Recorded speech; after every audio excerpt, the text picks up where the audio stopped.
In the 2 years since George Floyd's murder, so much has dominated the news, from natural disasters to the death of Queen Elizabeth. And given all of this fast and furious news and these quick news cycles, it seems like the conversation around dismantling systemic racism that started after George Floyd's murder seems like that conversation has taken a back seat. Well, my guests today are on a mission to change that, and they are out with a new book, Our Problem, Our Path. The authors, Dr. Ali Michael and Dr. Eleonora Bartoli, join me. Coming up next. Live from Los Angeles, this is the Special Report with Areva Martin.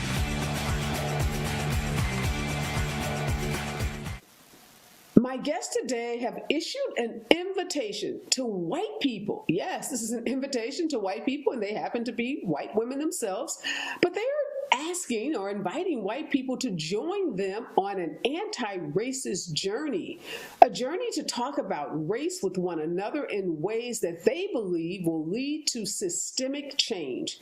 Good morning and welcome, Dr. Michael and Dr. Bartoli. Good morning, Areva. Thanks so much for having us. Wow. Well, first, congratulations on the book, Our Problem, Our Path. And I just want to ask you, what motivated you to both seemingly backgrounds in psychology, not necessarily working in the space of anti-racism, but what prompted you to write this book? We were struggling after George Floyd was murdered, and we heard so many white people who really suddenly wanted to do something. And then we heard people of color and Native people saying, why? Why now? What's the rush? Why didn't you want to do this yesterday? And Eleonora and I have actually both been on an anti-racist journey for the last 20 years. It has looked different in our different lines of work, but we've both, on an individual level, been asking, how do we teach in anti-racist ways? How do we raise children in anti-racist ways? How do we live as white people who want to work for a racially just society? And one of the things that we've learned over the years is that anti-racism is a practice. It's not something that you can just suddenly do and then you solve racism and then you're done this year and it's over. It has to be a practice that you engage in over the long term of your whole life. And in fact, Resmaa Menakem says, if he's a Black trauma specialist who talks about racism, and he says, if we're going to end racism, it's actually going to take 8 generations. So what that means is that we don't just need a couple white people to be really aware of racism today and for this year. We actually need millions of white people to walk an anti-racist path over multiple generations and to change the system when and where we have power, which is, each of us has power in a different sphere of influence. And our goal is to support white people to help each other see where they have power, make change where they can, and continue to learn over the course of their lives. Yeah, so interestingly, Dr. Bartoli, in my introduction, my first question I was asking you about the motivation of the book, and I said I didn't see anything in your backgrounds that spoke to an anti-racism kind of journey or work. And what I did read was your work in the DEI space. And I guess for me, I'm trying to distinguish because it feels like we weren't talking the language of anti-racism before George Floyd's murder in a global way. We were, though, talking for years, and we've been talking for decades about DEI. And that's what I read in you guys' bio. So is there a difference, or do you see that conversation, the DEI conversation and the anti-racism conversation, being one in the same? So I worked in an academic context for about 15 years, and there is a lot of systemic bias embedded in the academic context, not just in the process of how you structure a program, but also in the kinds of topics and theories and methods of treatment that you teach. And so what I felt so compelled to do is to transform the program that I was director for, from a program that taught sort of more mainstream psychology and counseling, to a program that made multicultural counseling the only type of counseling we do with everybody. so that everyone would receive a more expansive view of the folks that we are working with, but also of the methods that we use to help them get better. And so when Ali and I get together, sometimes, she's really an expert into understanding how to support systems and support individuals within systems to act differently in educational contexts. And what I specialize is on the inside, when we as white people walk an anti-racist path, what happens to us in the inside when really our sense of safety and our sense of okayness is tied to a white supremacist context. So as we move away from the context, or attempt to move away from the context and get all the feedback that sometimes is not pleasant, how do we stay the course and how do we support ourselves in modulating that anxiety and really develop the courage to move forward? Yeah, and obviously, I think you hit on some important points in terms of people feeling their own personal safety being threatened. A lot of their norms and traditions are, when they feel like those are at issue or threatened too, there's a reaction, and sometimes that reaction is to walk away, to give up, and to really become more entrenched in their original beliefs. But I guess I'm still trying to understand, Dr. Michael, is the DEI work that someone like you've been involved in for the last couple of decades, is that the same as trying to address anti-racism, or being on that anti-racism journey? Because I'm not sure I feel like they're the same. Well, it's funny. I mean, DEI, I think, is a term that is used often in business and industry to describe, and sometimes in education, to describe a particular way that people are trying to operationalize some kind of justice or fairness within organizations. And anti-racism is maybe more of a theoretical stance. Like when we think about anti-racism, we think about positioning ourselves ready to combat racism. And I mean, the thing about racism is that when you say that word, people have a lot of different ideas about what it means. And so when I was growing up, I thought racism was like the KKK or intentional, violent, overt exclusion, name-calling, violence. And I didn't think about racism as being systemic. So I grew up in a community that was almost 100% white. It was a suburban community where if you had asked me if racism shaped my life growing up, I would say no. No. I mean, it just happens to be all white. Now, after studying some of the history of racism and our policies in the U.S., I can see the way that there were very clear social and political policies that created an all-white community that I grew up in, and then that really heavily shaped my life as a result. And so when we think about racism, we don't even think about it. It's not exceptional. It's actually really built into the fabric of our society in ways that are often invisible for people. And anti-racism is a stance that is prepared to both recognize racism and then intervene with it. And those are the two things we want to support people to do in this book. And that's really the definition of racial competency. It's the capacity, it's the skills, the self-awareness, and the knowledge that are required to see racism and intervene with it, both inside ourselves, because racism is internal. If it's external, it's also internal, and then in our sphere of influence. What's been the response, Dr. Bartoli, to the book? I've interviewed lots of folks who have written similar books, or books at least addressing a similar topic. I'm thinking of my interview with Robin DiAngelo, who wrote White Fragility. And I remember Robin speaking very candidly about some of the negative responses she received from white people, particularly when she went into certain corporate environments and she was teaching, and just, social media posts that she would get, or messages. So what has the response been to your book? Because there's some similarities. Yes, and I would say maybe we're still in the early days, so we'll see what the response over the long term will be. For now, the response has been relieved from folks that we have talked to, that there's some ways to move forward. They understand there's some impasses that simply is not because we are bad people, but because we don't have the right skills.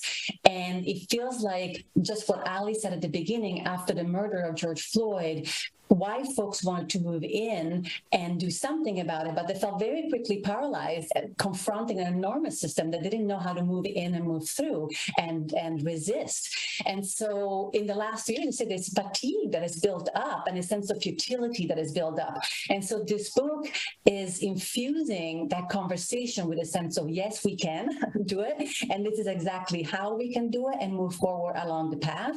And this is how we white people especially have a role in the conversation and in the practice of anti-racism. And this is how we can support each other in a very concrete, practical way. So far, the response has been very welcoming, very positive, and people feel truly invited on a path that maybe has been not so easy to access for them before. Yeah, I'm surprised. I'm happy to hear that, but I'm also very surprised by that because the work that I've done and that we've done here at the Special Report is somewhat contrary to what you've expressed, in the sense that we've talked to a lot of experts on this topic, and what we've been told is that, yes, there was this really big push and impetus after George Floyd's murder to have this very difficult, soul-searching conversation about racism, structural bias, and how do we dismantle it as a country. But the further away we moved in time from his murder, the less interested people, particularly white people and people in power, were to, one, have the conversation, and definitely, two, to be called out to try to address it in any kind of way, particularly by the time we got a year out. So when we got to May of 2021, and most of 2021, our experts were telling us that folks were moving away from the conversation and thought, whatever had happened, it was in the past, and let's move on. So you're saying, Dr. Michael, that you guys are having a different response from folks, and I'd be curious to know who these people are that you're talking to. Yeah, I think you're hitting, Areva, on exactly the moment that we're trying to address, because I've been doing anti-racism workshops in schools and with white people since 2008. And so it's funny when, I did have somebody say to me the other day, like, where'd this word anti-racism come from? It feels like it's everywhere. And I'm like, I don't know. I've been using it since 2008, but I'm aware that it was like more of a marginalized thing, and now you can see it on the Tonight Show. So it's like, it's definitely coming out fast and furious. It's a new conversation. You can hear John Oliver describing white supremacy, which is a term that 2 years ago, people in my workshop 3 years ago might have been very uncomfortable with. And so things are changing really fast. And what we saw in 2020 was that we were suddenly, I was like, my phone was off the hook. People wanted to have anti-racism workshops. They wanted them now. They wanted them, they wanted like really intensive things, and they wanted it to go, they wanted to like do it and be done. And it was like people were moving too fast. They were trying to operate at level 100, and they were only at level 3. And there was all this learning they had to do in order to be able to sustain that. And their systems went into overload, and they started to shut down. And so this is, Eleonora and I were walking and talking during that time and saying, like, what is happening for white people? Because we see Robin DiAngelo's book at the, #1 on the New York Times bestseller list. People are reading it, and yet people are like deflated. They're hopeless. They don't know where to go. They're feeling frustrated. What's the next step for people? How do we help them see what to do now? And that's kind of where we're coming from. But I guess you're assuming that these white people are feeling deflated and helpless. And what I guess I'm describing from what our experts are telling us is they're not feeling helpless. They're feeling over it. They're feeling like, Black people, you had your moment. We gave you, this national platform to talk about George Floyd and his murder. We convened these, gazillion conferences and meetings that you just described. We gave money to Black museums. We bought more Black books, than anyone can even imagine. And you had your moment, and now we're over it, and now we're moving on. So I guess that's what I'm trying to reconcile, this notion that you're talking about, which is where white people are saying, oh my God, we're overwhelmed, we want to do something, help us, versus this sentiment that the experts I talk to are saying, white people are saying, look, Black folks, you guys had your moment and it's over and we're moving on to the next thing. So help me reconcile those two sentiments. So there's two things that are happening here, and in a minute I'll pass it to Eleonora because she can talk about what's happening for people internally, but I don't think we can separate this moment from the anti-critical race theory campaign that's happening on a national level. And if you, that started happening just a couple months after George Floyd was killed, and what Christopher Rufo has admitted is that the anti-critical race theory is an attempt to shut down all of the conversations about race, and not just race, but about gender identity, about sexuality, and even social and emotional health. So the anti-critical race theory campaign is taking all the issues that are complex and difficult for us to understand in the U.S., putting them all in a bucket and calling it the boogeyman. And essentially what they're trying to do is make it impossible for us to talk about the issues that really matter, and to sow conflict into the municipalities and local elections. So, Steve Bannon has said the way to the White House in 2024 is going to be through local municipalities and school boards. So if they can sow enough conflict at the local level, which is, conflict and division is what racism has always been used to create. If they can do that, then people are destabilized enough that they're not going to be able to continue to work for a healthy multiracial society. And so I just don't think we can underestimate how much money and airtime has been given to this anti-CRT campaign, which is the main thing that's silencing people. It's further pushing people into this belief that it's racist to talk about race. And, for more information on that, there's a great study from UCLA called The Conflict Campaign. If you just Google UCLA, The Conflict Campaign, you can get more of the stats on how this campaign has operated. Yeah, but to your point, Dr. Michael, the campaign is well funded, it's well thought out. And it's working. Every indication that we get, again, the interviews that we're conducting suggest that it is working, even amongst those liberal whites who may have been more inclined to have this conversation. We did a show about COVID, and we had a scientist, professor from, I think she's from a university in Georgia, and she did a study that showed that white people decided that they were over COVID when the numbers showed that Black people were disproportionately impacted by COVID. And that's when decisions were made, even amongst liberal whites, to be done with COVID, done with masks, done with restrictions, done with everything. So I can't even just pin this on the MAGA crowd and, conservatives who clearly are over talking about race or systemic racism to the point where they're legislating it at the state level, saying not only are we not going to talk about it, we're not going to teach about it. And if you do teach about it, you are subject to civil lawsuits and other penalties, but even liberal Democrats, because that's who controls our White House and that's who controls many states like the one I live in, California, have also in many ways fallen prey to, whether it's the anti-CRT movement that you're talking about or other movements.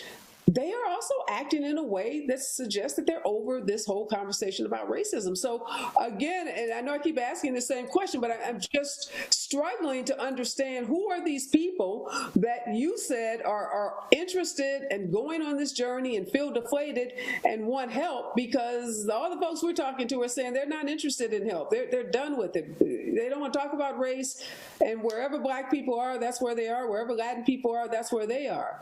So what am I missing, Dr. Bartoli? So there might be two sets of folks that we're talking about. One of the folks that maybe Al and I have worked with for a very long time. Those are the folks who have been trying to do this work way prior to 2020 and have encountered blocks over and over again and felt like the infrastructure, even in terms of allyships or their departments or the human relationships that they had around them, didn't really allow to proceed. So those folks are looking at the work that we're doing, and they've been engaging conversations with us, and they're hoping that this will give them concrete ways to navigate the very impasses they have felt for a very, very long time. the folks you might be describing are folks that are having those internal reactions that we speak about very early on in the book. So our sense of safety as white people has been truly attached to a white supremacist context. And so the moment I decide to learn something about anti-racism or to do something about it, my body will react in a defensive way. And we have been we have been evolving for millions of years to really preserve our safety primarily, and then we can enhance connections after we are safe. And so the first thing we have to do as white people is recognize that internally this path, these concepts will feel internally threatening, even when there is not a specific threat on the outside. Once we recognize those reactions and we can so those reactions not only make us defensive, but actually shut down the very centers of our brain that allow us to learn and connect with each other. So there we are having conversations that are completely devoid of the capacity to even hear each other. So that is a fundamental assumption of the book, and the fundamental assumption that the book starts with that says, look, if you don't do your internal work, why you're trying to learn, why you're trying to act in an anti-racist way, it's never going to work. And so it's not a question of I'm going to learn all the concepts over here, and once I'm really confident, I'm going to come over here. First of all, as white people living in a racialized society that has a racial caste system, we are acting every day. And that action, as Abraham Kennedy says, is either racist or anti-racist. So it's not like action can come later. Action comes every day, every move we make and every breath we take. So we have to add simultaneously this internal work, understanding how a very human body is preventing us from moving along this path. And so this conversation, rather than saying, what's wrong with you? What's wrong with you that you can't do this? It's saying, from a trauma-informed lens, what happened to you? How come this is so hard? Because you're a pretty good person and you actually have really good intentions. So why can't you put them forth? And it normalizes it. It's not that you're a bad person. Something happened to you and you can indeed do something about that. Yeah, and that's what, let's talk about that, Dr. Michael. In the book, Our Problem, Our Path, you guys, say that you are going to give, or you do in the book, give some concrete strategies and tools that white people can use on this journey. Can you give us a couple of the major tools that you think can help someone who may be feeling these feelings of being overwhelmed or deflated? Yeah, well, one of the main tools is how white people can talk to other white people, because like you said, I mean, we have millions of white people right now who and I would argue we're talking about the same people. White people who can easily, and according to your experts, are kind of sitting comfortably with a racial hierarchy that puts white people at the top and not doing anything about it, and are easily scared. So 2020, they wanted to do something about it. The anti-CRT campaign comes out. It says it's critical race theory to talk about race. We shouldn't be talking about this. People suddenly get silent about what they care about, what they stand for. And there's we're all kind of looking around like, well, does nobody care anymore? And we're saying all these people still care, but they need to be activated. They need to be empowered to move. They're afraid to do the wrong thing. They don't quite know what to do. They've been socialized in a white supremacist society. So a lot of their assumptions or their their beliefs are actually things that they have to correct and change in order to be able to challenge this system. And so they need some practice. They need some things. So that's what these tools are. So one of the tools is how white people can talk to other white people. And our goal is to help white people recognize that if I'm looking at another white person who says something or does something racist, has racist assumptions, that I think that the general idea is, for many white people trying to be anti-racist, is I'm anti-racist, so I'm anti that guy. So if he says something racist, I got to take him out. And that's how I was all through my 20s. Like my dad says something racist, I'm like, tackle him. That's racist, and I take him out. And essentially what this person learns is oh, anti-racist people are a bunch of, self-righteous, annoying liberals, and I don't want to talk to them anymore. And we're trying to say, what if you approach this person as a potential anti-racist co-conspirator. And so it's not that you ignore that they said something racist. It's just that when you talk to them, you think like, what does this person need to take the next step on their journey? Because this person has power, they have money, they have influence, and they could actually make change if I lean into them in a way that's going to help them want to continue to grow in this way. And so our tool is to support this person, support their intention, and challenge the comment, and then to contextualize it. So you support the person, you challenge the what they said, and then you contextualize it. Like, it makes sense that you learn this because we live in a white supremacist society that taught this. You didn't learn the history, the true history of racism in the U.S., just like I didn't learn it because we went to the same schools, but you can learn it. And so to approach this person in a way that's going to help them take the next 97 steps so that they can be at step 100 for their colleagues of color and their Native colleagues who are like waiting for them to do the learning they need to do to actually be able to contribute to a racially just society. So, Dr. Bartoli, yesterday on one of the news shows, the White House press secretary was being interviewed, and the anchor asked her how come President Biden had not called Rick DeSantis to confront him over the political stunt of sending these 48 migrants, Venezuelan migrants from San Antonio, Texas to Martha's Vineyard. And she basically said why there would be no point to call him. And so what Dr. Michael just said is that, someone like Rick, this Governor DeSantis, maybe didn't learn, which is just a big stretch. This is a Harvard educated guy, so to say he didn't learn something about race and racism is a stretch in my opinion. But what would Biden say to him about what clearly seems to be his racist attacks on these poor, vulnerable migrant people? What could he say to a Rick DeSantis who's so powerful, who's so intentional, and who seems to be so racist?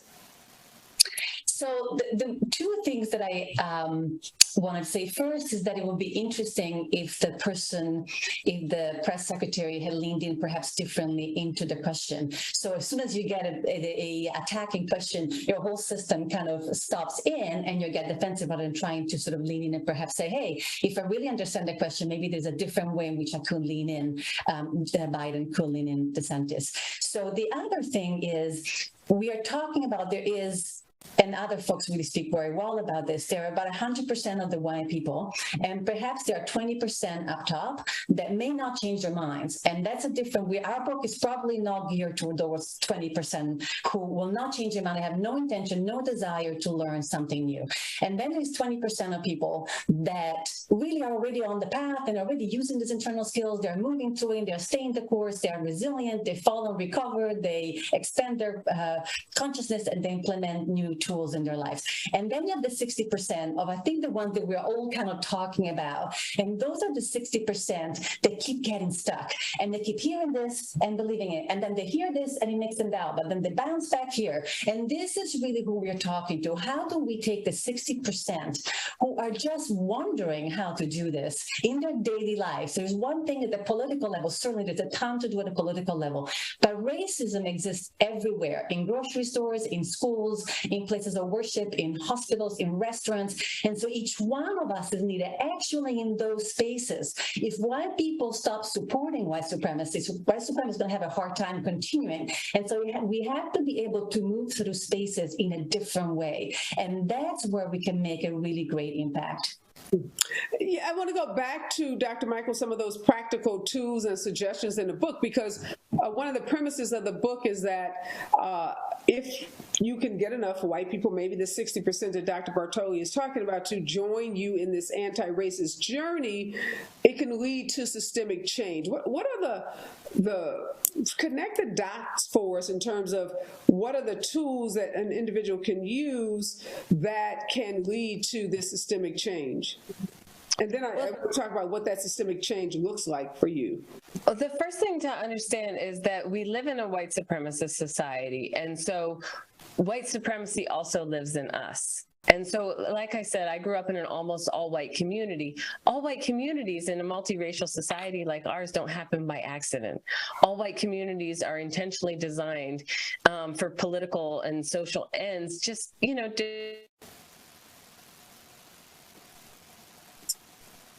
Oh, I think we are having a little technical difficulty with Dr. Michael. Maybe you want to just weigh in, Dr. Bartoli, while we get her audio back. Oh, there she is. Oh, I'm so sorry. Can you hear me? Oh, that's okay. Yes. Go ahead. Okay. So I think one of the things that we have to understand is that, when I say I lived in an all-white community, that's not just where I lived when I was growing up. I live in a white supremacist society that also lives in me.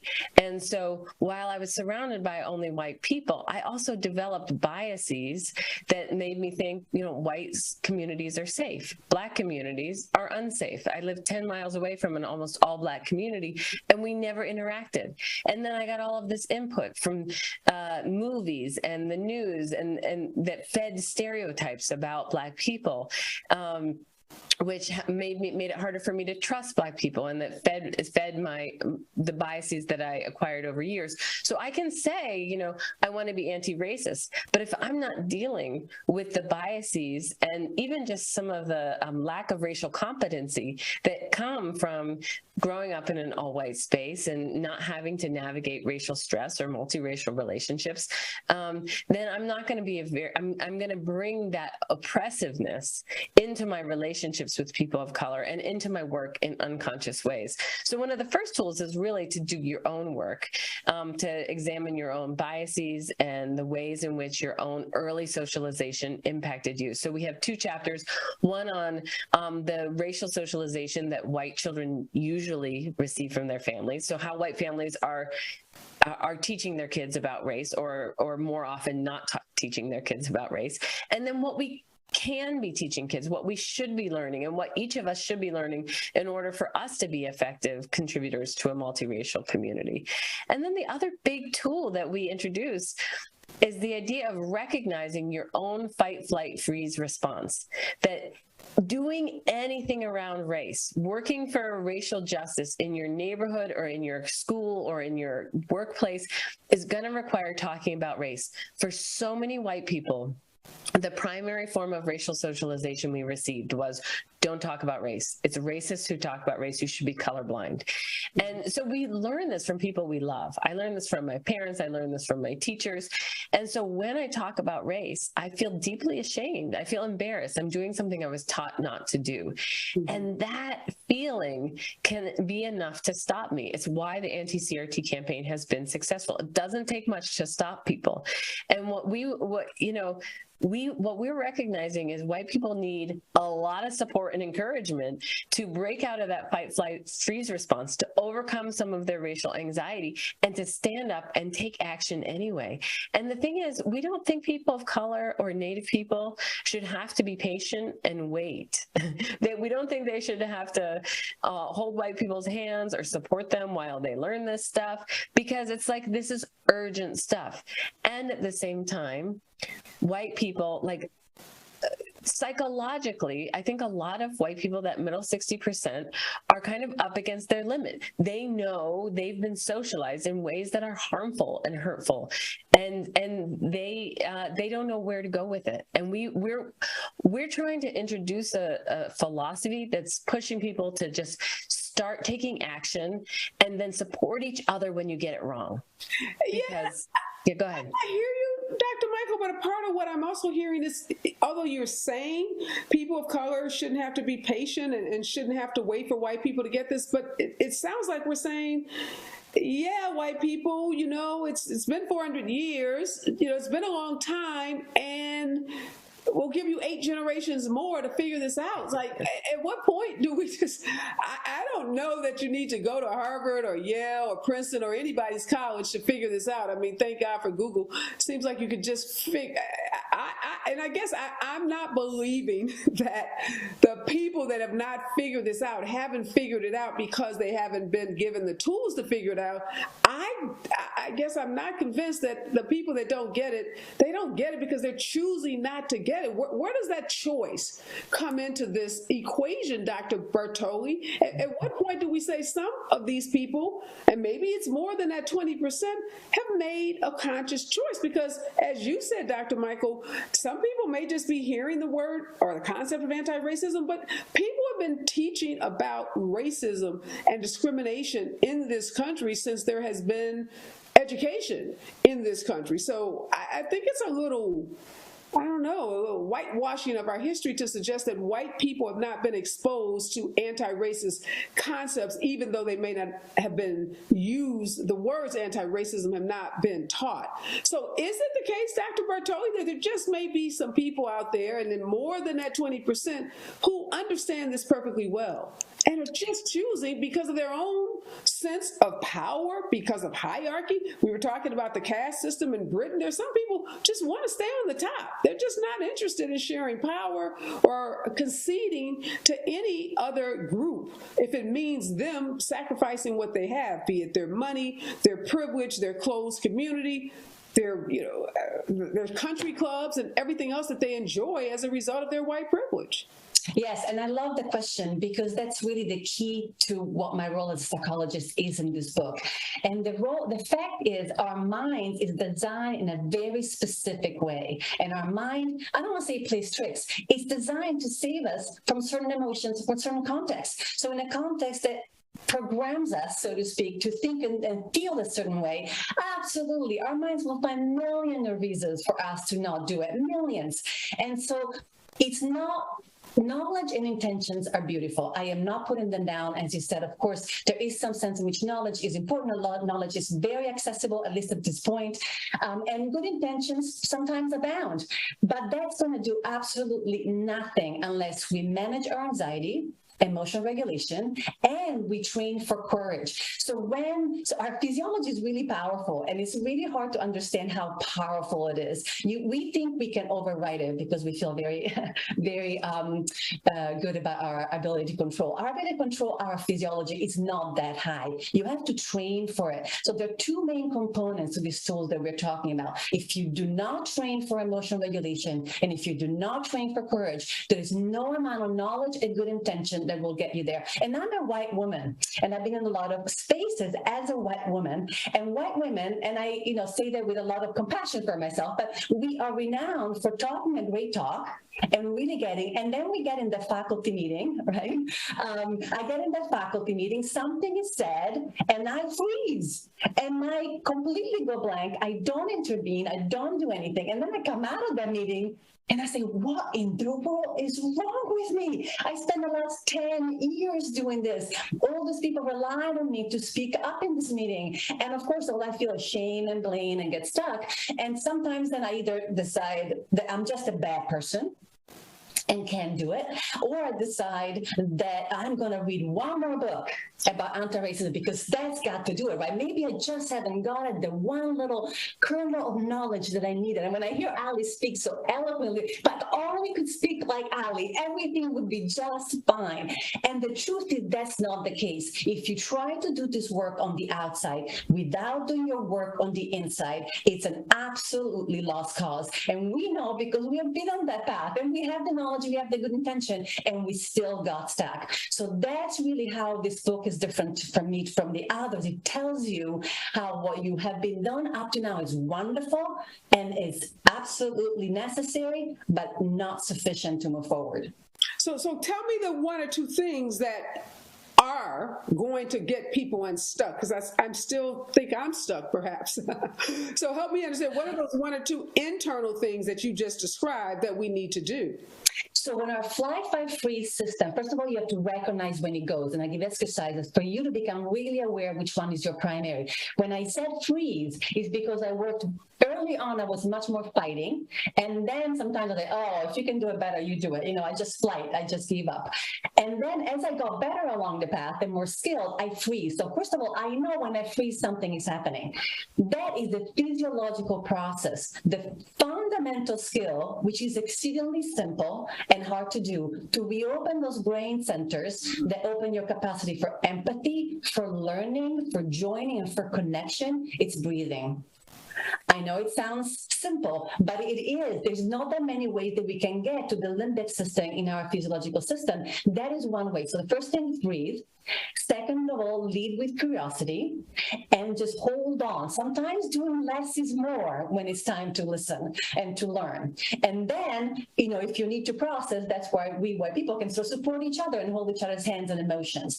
And the training for courage is key. So psychology has great tools to work with anxiety and fears, which, by the way, once you learn it for an anti-racist path, they make your whole life better. So there's a second bonus on that one. And so to learn, one of the things that we did a ton when we were in these groups, affinity groups, where we were trying to learn about anti-racism and practice skills, we were doing role plays, we were envisioning situations, we were practicing how to say it. I'm practicing even just say the word black and white and race, right? So at the point that I'm not stumbling upon my words and I can say, and my body agrees for me to say, if you don't train for that, and then there is the courage to really do something bigger. You have to decide what risk you're willing to take, and as you take your steps, you will know which ones they are, and then you train for them. You can't just will courage, you have to create it within yourself. But those are extremely accessible and extremely effective tools, and I really believe is a game changer if somebody uses them. Yeah, I love that concept of role playing. So before you get into a difficult situation or a challenging situation, you've already learned some skills, you've already practiced, and we do that a lot with kids. I work a lot with kids with special needs. So they're going into a difficult situation. We'll have a whole session on what that situation is likely to be like. We simulate it and give them some tools so that when they get to the real situation, they're prepared. Before I let you go, Dr. Michael, you guys in this book, Our Problem, Our Path, you debunk several myths that people have about race. Just give us one or two of those myths that are pervasive today that you dispel in the book. Well, one of the main myths is that it's rude to talk about race. We should all be colorblind. And so many people grew up with this. Now the anti-CRT campaign is promoting it. And one of the things we have to recognize is we can't deal with racism. We can't build a healthy multiracial society if we don't talk about race. And I think one of the things we also have to recognize is that racism has always been foundational to fascism. And so what that means is that anti-racism is really foundational to democracy and to building a healthy multiracial society. So when we think about the kind of civic society that we want, anti-racism has to be a part of it. We don't have, it's not an option. Like you said, it's not an option to wait 8 generations. Even if that's what it was going to take to eradicate racism, that means we have to work today, every day, for the rest of our lives, and it's still not going to be done. In some ways, it increases the urgency of doing something now. And another myth is that it's better to think rather than feel about racism. So many white people are thinking about racism. We get very intellectual about it. It's the books that we've read, and we're not really connecting in empathetic ways to the pain and experiences of both people of color and Native people, as well as to the loss that happens for white people when we live in a society where we're so easily manipulated by racism. And we're I'm glad you bring up this issue of pain because, Dr. Bartoli, this is probably up your alley. A lot of what we're hearing at these local school board meetings are white parents saying these conversations about racism, about slavery, conversations that dispel myths about, great white leaders, Thomas Jefferson, for example, are making our little white kids feel bad. They're coming home crying. Their feelings are hurt. They're emotional. How do we respond to those parents who feel like even the conversation, as Dr. Michael said, about race and racism makes their little white kids feel bad? So it's the problem is not that they feel bad, right? In some ways, for me, it feels like a faulty argument on their side, because they sweat when they go through a lot of pain for sports, and they go through a lot of pain when they do advanced math. So there's nothing really different about this. What's different is that they've been socialized and they've been socialized into a culture. They make something like, for example, stereotype threat really prominent. And so when somebody says, because we have made racism individual, then you as an individual white person are feeling bad about you. You are a bad person. That's in some ways not only faulty, but it's really convenient, because it takes the lens out of the system into the individual, who then feels blamed for something that is clearly much bigger than they are. So the whole conversation is faulty. First of all, we feel growth requires some kind of discomfort, and we accept that in most environments. And second of all, we have to question the individual understanding of racism that makes that level of guilt and shame even sort of coming up. However, I want to say there's something about guilt and shame that is very productive. So when I violate my own moral norms, I do something that is against my own values. We call that in psychology moral injury. There are really clear steps why that gives you good information about what you yourself don't want to do, you yourself don't want to believe, and it gives you very clear steps on how to process it in a way that creates growth for yourself and for everybody. So I want to flip the question in some senses and make it not so much as let's not feel bad and be nice to each other, but why are we even having that conversation to begin with? And let's flip the whole context in which this is occurring. The other thing that we have to ask is, like, people of color have been unhappy with the conversations that we've had in schools for centuries. Native people have never had their history actually told accurately in schools. And so why is it suddenly that white discomfort is not okay, but the discomfort of people of color and Native people is? And so we really encourage white people who are hearing this to speak up, to show up and to say what you believe in. The African American Policy Forum says, go to your local school board, say that you're pro-democracy, you're pro-truth, you're pro-history, you're pro-community. And you don't even have to fight. I mean, the talking points on the other side are not that nuanced, but you do have to show up and say what it is you believe in. If you believe in a healthy multiracial society, if you believe that's something that we can achieve, then rather than ask, who am I to say this, stand up and say, who am I not to say this?